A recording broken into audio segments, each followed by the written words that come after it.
housemates! Hello! It's that time of the week again at bumoto na ang taong bayan. Sino nga ba sa apat na nominado ang lalabas ngayong gabi at sino naman ang ligtas?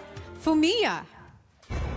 Did the viewers admire you for supporting your best friend, Andre, kahit kalaban mo siya sa duel, or will you meet your friends dito sa outside world? JC, nakakabilib nga ba ang paghamon mo sa matalik mong kaibigang si Honey o haharapin mo na ang hamon ng eviction? At para sa iyo, Lu, pinatunayan mo nga bang handa kang lumaban sa palabang si Mary Grace?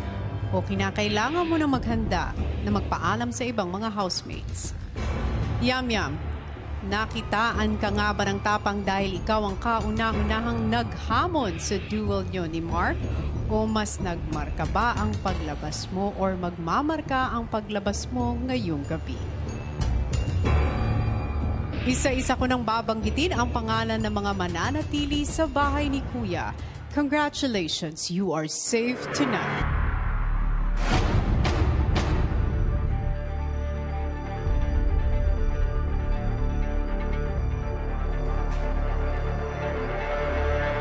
Fumia.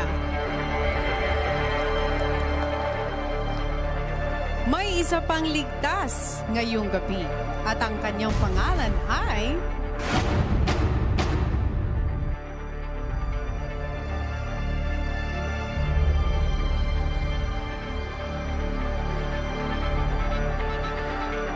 Yam Yam!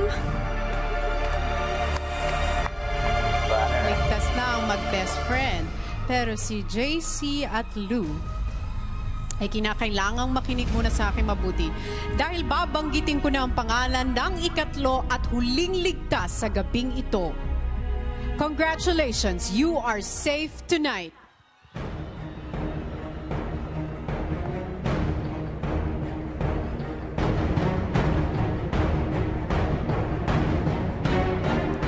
Lu, I'm sorry, JC. You have just been evicted from the Big Brother house. Spend it in the air. I hear myself breathing, hanging by a thread. My heart is barely beating. I haven't fallen yet, but I feel it coming. Tell me, would it be too much to ask if you break it to me gently that I'm waking the next day without you beside me? JC, magmadali nang pumasok ng confession room.